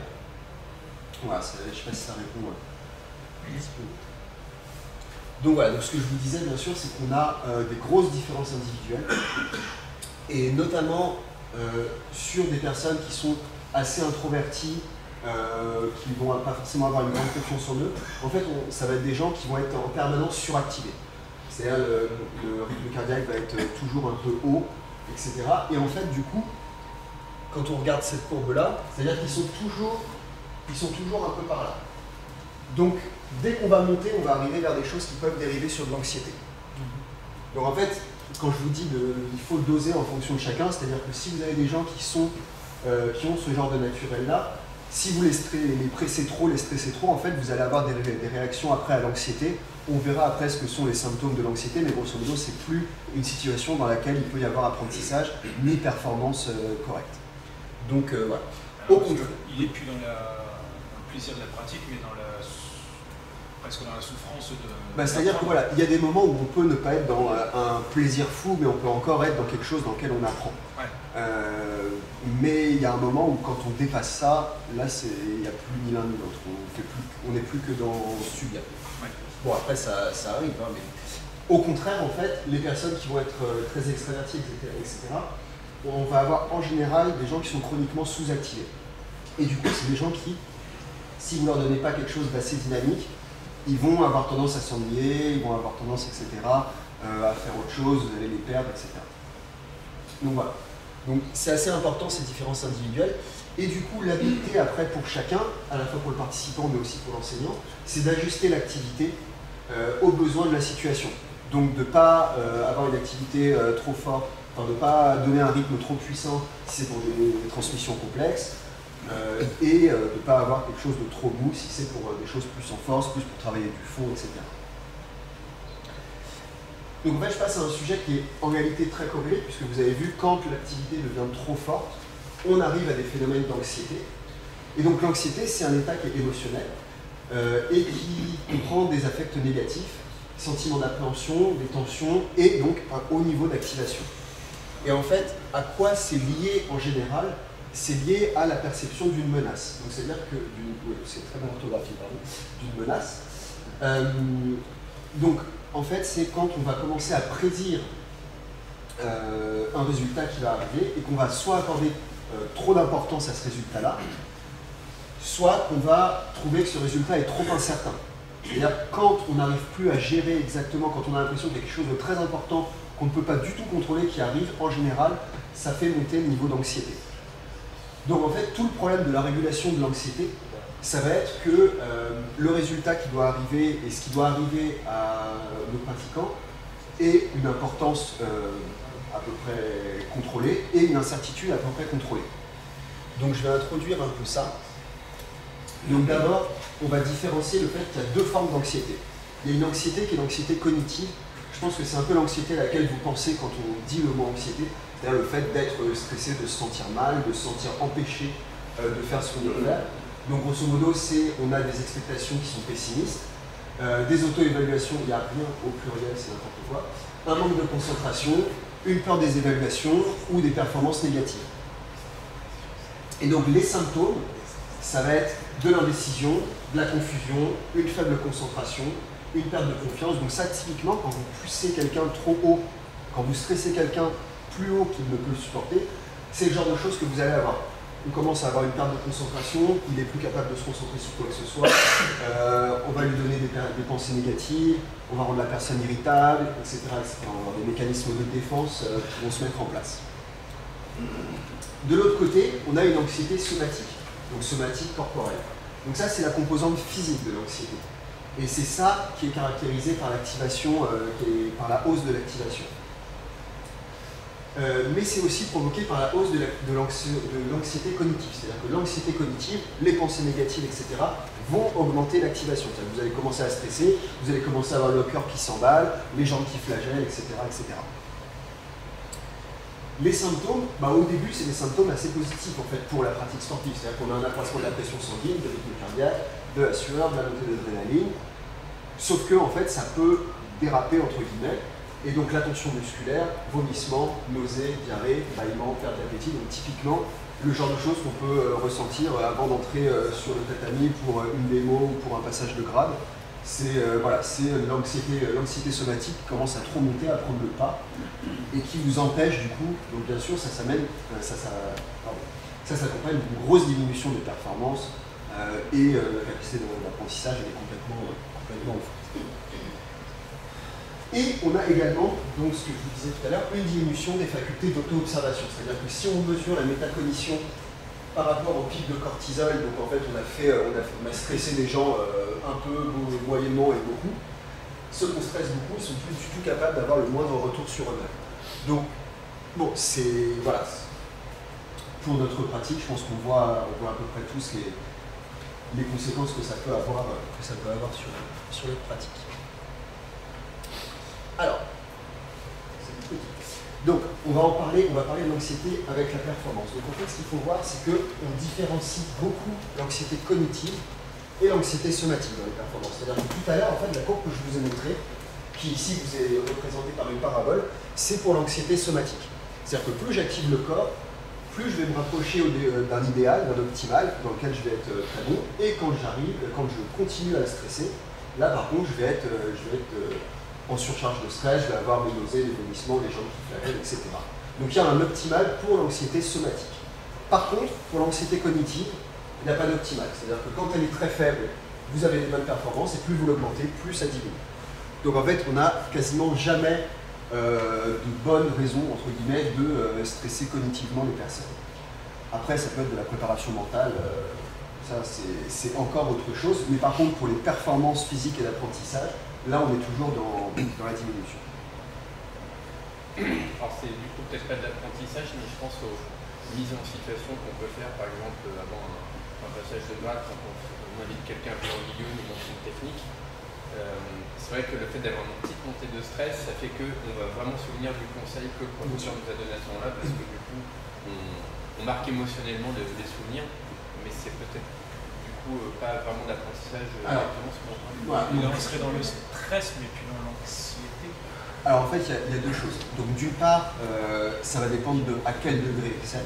C'est-à-dire que si on fait juste monter un petit peu, ça va aller, on n'est pas encore, grosso modo, si on est là en anxiété cognitive plutôt que d'être là, on ne s'est pas effondré encore. Ouais. Le fait est qu'il y a deux choses. D'une part, comme tu l'as dit, il y a le marquage émotionnel. Donc pour l'apprentissage, le marquage émotionnel, c'est très important. Et un marquage émotionnel par un peu de stress, c'est un marquage émotionnel comme un autre. D'autre part, j'ai perdu la deuxième chose que je voulais dire. Oui, il y a aussi une forme d'habituation. C'est-à-dire qu'il faut aussi voir que se trouver régulièrement dans ces situations de stress, c'est aussi s'y habituer et c'est aussi augmenter son seuil de tolérance. Ouais. Donc il y a aussi ce truc-là. que le marquage émotionnel, on n'en a pas parlé, je crois pas, Non, j'en ai d'apprentissage et de la mémoire. Est-ce que peut-être il y a des choses pour favoriser justement la rétention d'informations qu'on peut faire sur les encouragements, par exemple? Alors, les encouragements, en fait, je mets tout ça dans le feedback, effectivement. C'est-à-dire que c'est vraiment dans les retours. Donc, effectivement, la mémoire, elle est emmagasinée, entre guillemets, avec des marqueurs émotionnels du contexte dans lequel c'est entré. Après ça, j'avoue que c'est vraiment très loin de mon domaine, donc je ne vais pas trop dessus. Je ne sais pas, après, effectivement, est-ce que les encouragements sont à privilégier pour encourager les choses? Moi, de mon expérience personnelle, je dirais non, mais c'est la façon dont moi je fonctionne, donc j'ai pas plus que j'ai pas plus qu'une expérience personnelle à témoigner là-dessus, donc je préfère pas me. Ce qui vont en pédagogie, souvent, c'est les remarques positives ont tendance à être utiles et effectivement dénigrer ou punir, ça marche pas très bien. Mais je pense que... alors, on a eu une formation un peu comme ça où on n'a jamais eu un c'est bien, c'est très bien, t'as bien fait, t'as bien bossé. C'est non. Ça, on ne connaissait pas, mais on nous a jamais dit le cours qui était là, que tu as fait, il était très bien. Après voilà, moi d'expérience personnelle, je sais que pour le coup, donc, ici c'est quand même un peu différent, mais au Japon jamais on dit c'est bien, mais on va pas non plus dire c'est mauvais. C'est mauvais, c'est ça. Non mais c'est ça. On n'est pas dans un jugement, il n'y a pas de jugement de valeur là-dessus. Il y a une pratique, elle est là aujourd'hui, la personne est là, elle pratique. Et ce que tu as fait aujourd'hui, tu le feras peut-être différemment au prochain cours. Et puis, mais ça, après, c'est des approches, puis il y a des gens qui vont être différemment réceptifs à ce genre de choses-là. Donc, encore une fois, je ne veux pas donner trop de choses parce qu'à part de l'expérience personnelle là-dessus, j'ai pas. Donc voilà, simplement, vous avez une diminution linéaire avec l'anxiété cognitive, alors vous avez une courbe optimale. Et donc, ce que je vous disais le fait que l'angoisse, entre guillemets, elle va aussi avoir un impact sur l'anxiété somatique, c'est-à-dire qu'en fait, quand vous êtes à un faible niveau de stress, un faible niveau d'angoisse cognitive, vous avez bien votre courbe à performance et vous allez pouvoir augmenter l'activation et ça va augmenter les performances. Le problème, c'est qu'en fait, si vous avez trop de stress, au bout d'un moment, vous n'allez plus du tout avoir votre courbe habituelle et au même niveau d'activation, au même niveau de stress physique, vos performances vont commencer à s'effondrer.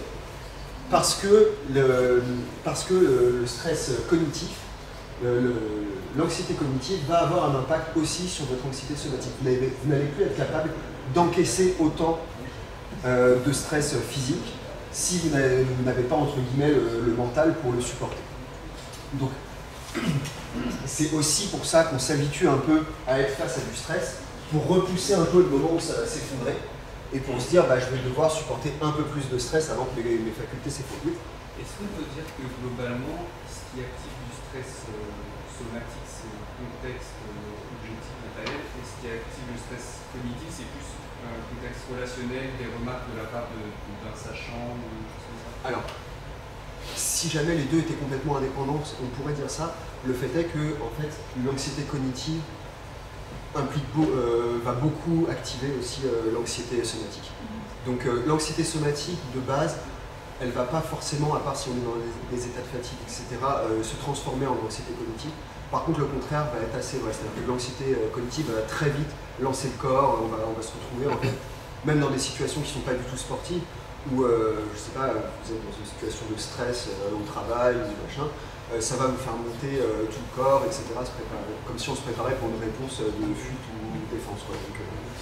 Donc voilà, c'est ce qui fait que je ne veux pas dire complètement. Ils ne sont pas indépendants à ce point-là. Mais normalement, en tant qu'enseignant, on est quand même capable de détecter justement ce moment où on va arriver avec cette anxiété, ce pic d'anxiété de notre élève. Et, oui, et on n'est pas censé arriver à ce pic.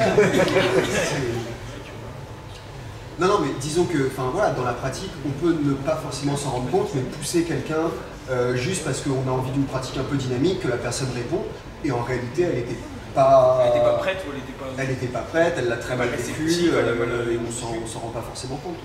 D'accord. Tu avais une question? Donc, effectivement, moi, je vois très bien la liaison au tennis. Au tennis, on voit deux frères qui font des échanges de balles, ils ont des techniques terribles, tout le monde se dit qu'ils vont trouver la ligne pour gagner. Mais c'est des échanges de balles. Et quand tu arrives au championnat, le stress du championnat fait qu'ils perdent leurs moyens et ils ne gagnent pas le championnat. Et si on transpose ça à l'aïkido, ah bon? Eh bien, à l'aïkido, c'est pour ça qu'on nous demande un certificat médical et pratique en compétition parce qu'il y a des grades, aussi parce qu'il y a le stress, et que peut-être que c'est pour ça qu'on nous demande de faire des stages en dehors de nos clubs, parce que là, il va y avoir le stress de rencontrer des inconnus, les autres, et que là, effectivement, c'est le même stress qu'on va retrouver sur le chez la main. Voilà, c'est intéressant que Alors, ça m'intéressait la partie, on parlait d'apprentissage intrinsèque. Parce qu'en effet, peut-être il y a un lien dans le sens que s'il y a un conditionnement constant, donc il y a une pratique à laquelle je ne m'arrête plus à me souvenir de la technique. Je suis vraiment pratiqué, donc c'est ce qui m'est passé à mon passage. Le premier passage, ils m'ont lancé comme un... Mais il n'y a pas eu assez de travail sur l'ancien club. Puis je suis arrivé avec beaucoup de choses que je me souvenais comme ça, et l'impression au moment d'arriver, c'est ces capacités, voilà, la capacité de récupérer ses mémoires d'un apprentissage extensif, c'est-à-dire je te dis la chose est tout à fait fixe. Le jour de l'examen, ça me posait des problèmes. La deuxième fois, je me suis présenté, j'ai eu l'impression de ne même pas me trouver à un passage de grade, mais cette année, on avait fait quelques petits stages, on était 4 fois par semaine au club. Donc, je suis un peu fatigué de tout ça. Et le stress n'était plus important. En fait, les techniques sont arrivées parce qu'il y avait un tel conditionnement là. Donc, intéressant cette idée d'un apprentissage déjà qu'il faut venir pratiquer. C'est-à-dire que s'il n'y a pas la pratique, on peut même avoir la capacité de retenir. Mais le moment où on sera sollicité à le réévoquer, là on n'aura pas de confiance. Bon, vous voulez juste faire ce point, mais c'est pour ça que pendant un cours, à la fin de notre cours, de prendre 2 élèves et les confronter à un passage de grade, peut-être revoir ce qu'ils ont appris lors du cours, ça les met dans une situation de passage. Ou ce que disait Thomas, de venir faire la technique au milieu. Voilà. On peut avoir justement ce stress. Ce qui est pas mal, c'est de le dire au début du cours qu'ils vont passer. Parce que du coup, comme ça monte doucement. À la fin, on va faire un passage. Et là, tout de suite, c'est plus la même attention. Du coup, juste pour terminer là-dessus, en fait, sur la temporalité,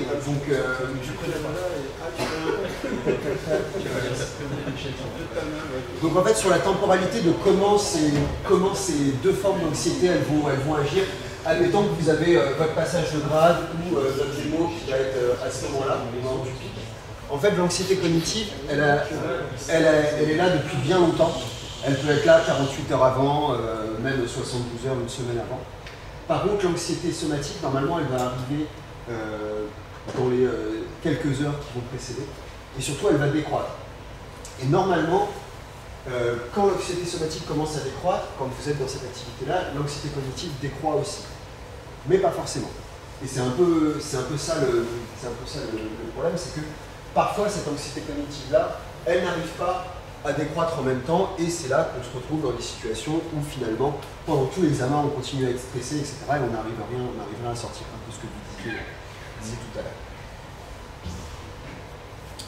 Donc voilà.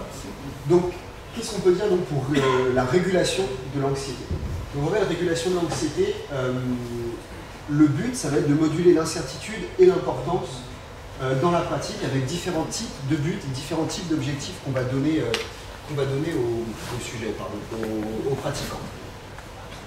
Et donc on va distinguer entre d'une part les buts de résultat et d'autre part les buts de performance. Donc en fait les buts de résultat, c'est des buts qui vont être centrés sur des variables extérieures. Donc typiquement ça va être faire bouger son partenaire, obtenir un grade, etc. Et donc c'est des choses qui par nature vont être assez peu maîtrisables. Faire bouger son partenaire, si je suis avec quelqu'un qui fait 20 kg de moins que moi et 3 dames de moins que moi, enfin 2 dames de moins que moi, ça va être assez facile. Si je tombe avec un 6e dan un peu plus lourd, ça va être beaucoup plus compliqué. Ça va dépendre de s'il a envie de bouger ou pas pour son côté. Donc c'est des choses qui vont avoir tendance à accroître l'anxiété, à accroître l'anxiété cognitive. De l'autre côté, les buts de performance ils vont être centrés sur des variables internes, c'est-à-dire qu'ils vont rester, ça va par exemple rester concentré lors de son déplacement, rester centré pardon, lors de son déplacement, venir 4 fois par semaine, etc. Et c'est des choses qui sont plus contrôlables en fait, c'est des choses qu'on essaye de rapporter au pratiquant lui-même pour qu'il puisse être en contrôle, qu'il puisse être vraiment acteur de la réussite ou l'échec de ses buts. Et donc normalement c'est des objectifs qui sont plus propices à diminuer l'anxiété. Et donc je vous le rappelle, diminuer l'anxiété ça veut dire essayer de se rapprocher de cette courbe de l'optimal, de notre courbe performance anxiété. Et du coup ça veut dire qu'on n'est pas toujours forcé d'utiliser des buts de performance. Parce que si par exemple la personne est sous-activée, donc si elle est un peu dans l'ennui, etc., ça peut être bien de plutôt travailler sur des buts de résultats pour au contraire commencer à la restresser un petit peu et se rapprocher de cet optimal. De cet optimum. Excuse-moi, tu peux revenir Ouais. Tu peux donner un petit exemple sur le but de résultat centré sur les variables extérieures? Bah, c'est par exemple faire bouger son partenaire, c'est-à-dire vouloir contrôler des choses qui sont extérieures à toi. Gagner une compétition, faire imprimer quelque chose sur quelqu'un d'autre. Donc c'est des choses que tu ne peux pas uniquement contrôler. Maîtriser toi-même. Voilà. C'est-à-dire en fait, ça va dépendre d'une certaine variabilité, d'un certain aléatoire de ton environnement. C'est pas uniquement toi, bah, voilà, si mon objectif c'est de savoir si je reste centré, si je bouge bien mes jambes, etc. Bah, grosso modo, à part moi, la part de l'aléatoire est très réduite. Voilà. Et donc, en parallèle de ça, ça va donner lieu à deux formes de motivation différentes. La première, ça va être la motivation intrinsèque. Donc, c'est une motivation qui est liée au bénéfice que le pratiquant tire de sa propre activité et qui est donc une motivation qui est auto-référencée, qui est une motivation, par exemple, donc, ce que je vous disais, se motiver à venir 3 fois par semaine au moins pour se remettre en forme, etc. De l'autre côté, on va avoir quelque chose qui est une motivation extrinsèque, donc c'est une motivation qui est liée au jugement que quelqu'un d'autre va avoir sur sa pratique. Alors, je dis jugement dans un sens très large, hein, c'est pas forcément le prof qui vient et qui dit c'est bien. Un jugement, ça peut juste être la personne qui ne laisse pas passer le hookemi, ça peut être quelque chose comme ça. Mais en tout cas, qui est lié au retour que vous allez avoir de l'environnement sur votre pratique. Donc c'est exo-référencé dans ce cas-là. Et l'exemple, par exemple, c'est, j'ai envie d'avoir un meilleur hookemi que ce que je vois mon senpai faire au milieu du tatami. Donc en fait, ces deux motivations-là, on va pouvoir jouer dessus à la fois pour soi et pour les autres. Parce que du coup, à côté de ça, en fait, on va avoir ce qu'on appelle les motivations de compétences. Donc, en fait, c'est un peu les motivations principales qui nous occupent, nous. C'est-à-dire la motivation à montrer ce qu'on sait faire et à cacher ce qu'on ne sait pas faire. Et donc cette motivation, d'un côté, la motivation qui est référencée sur soi, l'objectif qu'on va avoir avec celle-ci, c'est de progresser, de maîtriser mieux ses techniques, etc. Les comportements qu'on va lui associer, c'est un investissement sur la tâche. Et le but va être flexible, c'est-à-dire que le but, on va s'investir sur ce que moi je suis capable de faire, sur comment je suis capable de progresser, etc. Donc on va pouvoir adapter à chaque fois ces objectifs en fonction de notre progression, hein, tout simplement, mais aussi en fonction de notre état actuel. Et du coup, quand on a une motivation qui est de cette nature-là, les efforts qu'on fait et les erreurs qu'on commet, elles ne vont pas être négatives. C'est-à-dire que c'est un processus naturel, on fait des choses, on y met de l'effort, quand on met de l'effort, on est récompensé, on fait des erreurs parce que c'est normal de faire des erreurs, et on est capable de prendre ces erreurs-là et de les transformer d'itérer là-dessus pour progresser. Et donc les erreurs, en fait, vont peu affecter, quand on a un pratiquant qui se donne ce genre d'objectif-là, les erreurs vont peu l'affecter. C'est pas parce qu'il se dit j'arrive pas à faire ça que mon Dieu, ça y est, ça va être la fin de la pratique. Pardon. Au contraire, quand on a une motivation de compétence qui est plus, j'ai remarqué, qui est plus exo-référencée, le but premier, ça va quand même être la comparaison avec autrui, ou le bon retour du sachant, de l'enseignant. Et du coup, les comportements qui vont être associés, ça va être des comportements beaucoup plus basés sur l'ego, et du coup, la performance et l'effort fourni va être moindre. C'est-à-dire que si on n'y arrive pas, très vite, ça veut dire qu'on n'est pas capable, et donc, finalement, l'effort n'est pas quelque... En fait, dans cette situation-là, l'effort, c'est suspect. Si on fait un effort, ça veut dire qu'on n'est pas assez bon. Donc grosso modo, et du coup l'échec, ça veut dire qu'on est encore moins bon que si on avait juste fait un effort. Donc quelqu'un qui est motivé uniquement comme ça, on va avoir plus de mal à le faire persévérer dans la pratique. Alors ça peut être juste dans la pratique d'une technique à un moment donné, hein, bien sûr. Donc en fait, à ce stade-là, quand je présente ça comme ça, on peut se dire que nous en Aikido, en fait, on veut uniquement la version de gauche. Et en fait, on essaie d'annuler complètement les trucs exo-référencés. En réalité, c'est un peu plus compliqué que ça. C'est-à-dire que les compétences, la motivation exo-référencée, elle permet, encore une fois, d'augmenter l'anxiété somatique. Elle permet de motiver aussi la personne. Elle permet peut-être de passer certains caps. C'est-à-dire qu'il y a un moment, quand on sait qu'on est bien centré, etc., c'est pas mal s'il y a un senpai qui essaye un peu de nous bloquer, de donner un peu plus, etc. On ne peut pas toujours rester uniquement sur soi-même. Il y a aussi un moment où on va aussi à la rencontre de l'autre, c'est un art martial, on est quand même dans quelque chose de relationnel. Donc il y a aussi un moment où ces choses exo-référencées et cette rencontre d'ego, elle va aussi avoir sa place.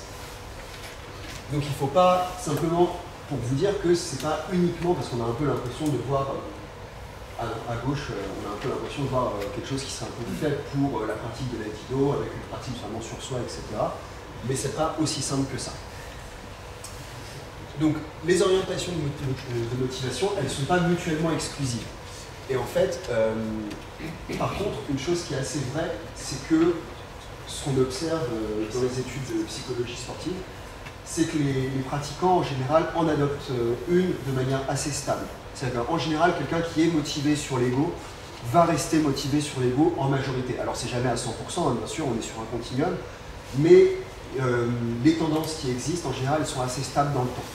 Et donc c'est assez compliqué de repousser un peu quelqu'un qui est beaucoup plus endo-référencé, ou au contraire d'amener quelqu'un qui ne s'intéresse que à bouger les autres, etc., à revenir sur soi et à pratiquer sur soi, et à faire attention à comment il pratique, etc. On va.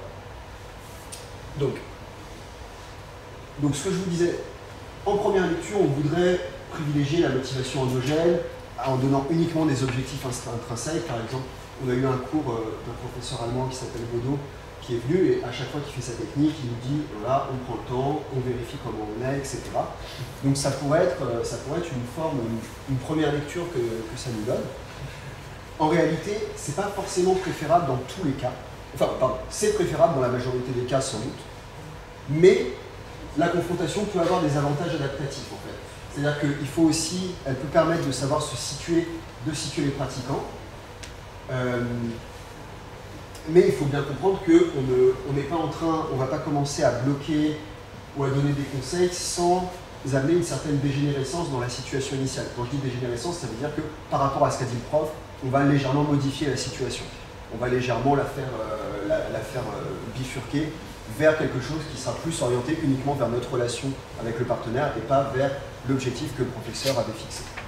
Donc voilà, simplement garder en tête ça quand on alterne entre ces différents types de motivation. Donc simplement, alors il y a, je pense... Pardon. Juste dans les types de motivation que tu montres, parce que tu avais l'air de comparer qui est centré finalement sur soi et sur les autres.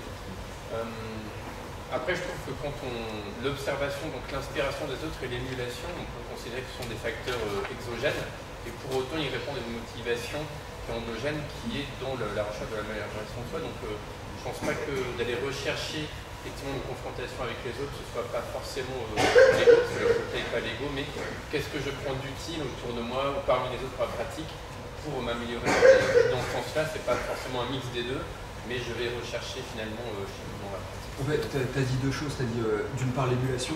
Donc effectivement, l'émulation, tu la trouves dans le milieu extérieur. Mais ça va quand même être quelque chose que tu vas générer après, que tu vas à nouveau orienter vers ce que tu veux finalement. Tu peux en faire ce que tu veux.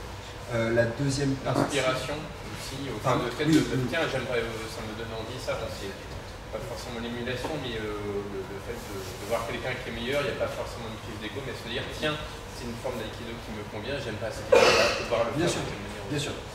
Oui, non, tout à fait. Mais simplement, en fait, le fait de dire par exemple tiens, c'est mon senpai, j'ai envie d'aller un peu le chercher, etc. c'est aussi quelque chose que tu peux pas contrôler, enfin, entre guillemets, tu peux partiellement le contrôler, mais du coup, ça peut être quelque chose qui peut te laisser dans une forme de frustration, dans une forme, voilà, et donc peut-être se déplacer sur la courbe qu'on voyait tout à l'heure. C'est simplement pour dire ça, mais à nouveau, il n'y a pas de valence négative dans la motivation par l'ego. C'est pas une valence négative, c'est juste quelque chose qui va se déplacer d'un côté de la courbe alors que l'autre va déplacer de l'autre côté. À chacun de voir où il est, en fait, d'évaluer où il est sur la courbe, où sont les élèves, et qu'est-ce qui est le plus utile pour les ramener vers un optimal. Mais oui, bien sûr, il n'y a pas de valence négative dans l'un et dans l'autre. Donc simplement, alors il y a peut-être quelques conclusions qui datent de l'an dernier, donc qui sont sur la partie que je n'ai pas présentée. On va voir rapidement ça. Donc grosso modo, dans l'enseignement de l'aïkido, donc voilà, on a vu peut-être certaines choses qui pouvaient être un peu contre-productives. Donc voilà, plutôt ce qui m'intéresse, c'est ce que le prisme psychocognitif, ce que j'ai essayé de montrer, en tout cas d'appuyer un petit peu, c'est qu'on a une importance des facultés d'auto-évaluation. Donc à nouveau, il n'y a pas dans tout ce que j'ai dit de guide de bonne pratique, hein, si ce n'est ce que je disais sur le guidage tout à l'heure. Tout le reste, c'est vraiment des informations, vous les prenez, vous prenez ce que vous voulez, mais il n'y a pas de guide de bonne pratique, il n'y a pas de vous faites ça, sinon ça ne marchera pas. C'est pas du tout le propos. Donc, l'ancrage des schémas de moteur inconscient en apportant des perturbations, donc toujours, ce que je vous disais, c'est quand la répétition fait qu'on va progressivement amener des schémas, amener l'apprentissage conscient vers un apprentissage inconscient. C'est encore accéléré quand il y a des perturbations, donc bon, nous en Aikido, la perturbation de base, c'est de toute façon de changer de partenaire, comme on le voyait. L'importance de la récolte et le traitement de l'information dans l'environnement, à la fois l'observation, le Hokkemi, qui sont vraiment les deux modes de récupération d'informations pour nous.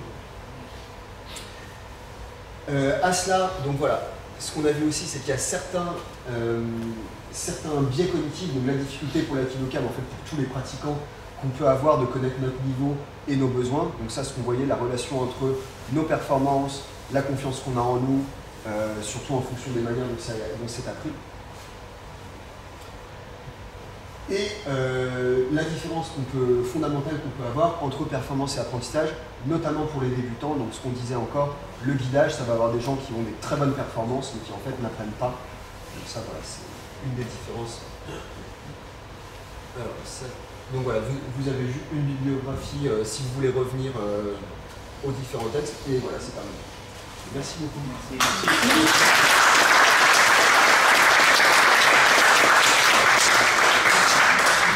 Ça, c'est un feedback. C'est un feedback.